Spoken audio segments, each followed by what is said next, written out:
সাল 1947 15ই আগস্ট। মধ্যরাতের মধ্যগগনে সেদিন উঠেছিল স্বাধীনতার সূর্য। অবশেষে স্বাধীন হয়েছিল শিক্ষা, সংস্কৃতি, জ্ঞান ও প্রকৃতির স্বর্গরাজ্য ভারতবর্ষ। লক্ষ লক্ষ মায়ের বীর সন্তানের রক্তাহুতির পর সেদিন ভারত পেয়েছিল স্বাধীনতার স্বাদ। আজ দেখতে দেখতে 78 বছর পেরিয়ে আমরা এসে পড়েছি নতুন এক যুগে। যুগের পরিবর্তন ঘটলেও পরিবর্তন হয়নি আমাদের প্রিয় শহর বারাসাতের।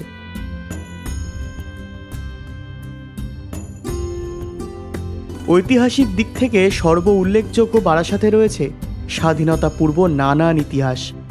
বারাসাত এই শব্দটি আসে ফার্সি শব্দ বার থেকে, যার অর্থ প্রশস্ত জনপদ।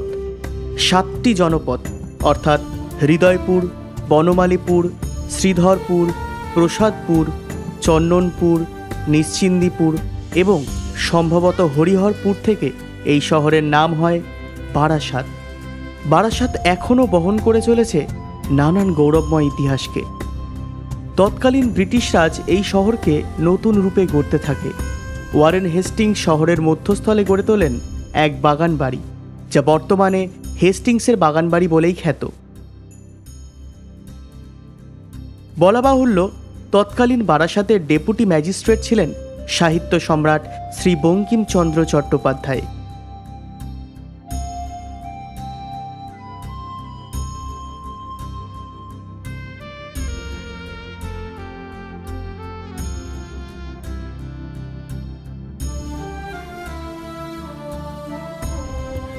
কথিত আছে যে প্রখ্যাত মানিকচাঁদ জগৎ শেঠের পরিবারের 12 জন সদস্য এ শহরেই বসবাস করতেন এবং তাদের মধ্যে রামচন্দ্র জগৎ শেঠ বারাসাতের শেঠ পুকুরটি নির্মাণ করেন। তার মূল উদ্দেশ্য ছিল ওয়ারেন হেস্টিংসকে খুশি করে তার নজরে বিশেষ স্থান লাভ করা। পরবর্তীতে এই শেঠ পুকুর পুনরায় সংস্কার করে সুন্দর করে সাজিয়ে তোলা হয়। তদানীন্তন ব্রিটিশ ভারতে নবাব আমলের ছোঁয়াও পড়েছিল এই বারাসাত শহরে। নবাব সিরাজউদ্দৌলা যখন কলকাতামুখী অভিযানে আসতেন, তখন এই বারাসাত শহরের একটি পুকুর তার হাতি বাহিনীর বিশ্রাম এবং জলপানের ক্ষেত্র ছিল, যা বর্তমানে সংস্কারের পর হাতিপুকুর বা সিরাজউদ্দৌলা নামে উল্লেখযোগ্য।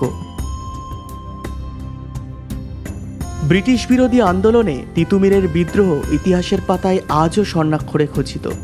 নারকেলবেরিয়া গ্রামে তিতুমিরের বাঁশের কেল্লা এবং ইংরেজ বিরোধী বিদ্রোহ বারাসাত বিদ্রোহ নামে খ্যাত। সেই স্মৃতিকে আজও অব্যাহত রাখতে বারাসাতের বাস স্ট্যান্ডের নামকরণ করা হয় তিতুমির বাস স্ট্যান্ড, যা বারাসাতের এক এবং অদ্বিতীয় বাস টার্মিনাস। স্বাধীনতা পূর্ব তৎকালীন বারাসাত শিক্ষার দিক থেকেও হয়ে উঠেছিল বিশেষভাবে উল্লেখযোগ্য। বাবু প্যারীচরণ সরকার প্রতিষ্ঠা করেন বারাসাত জিলা স্কুলের।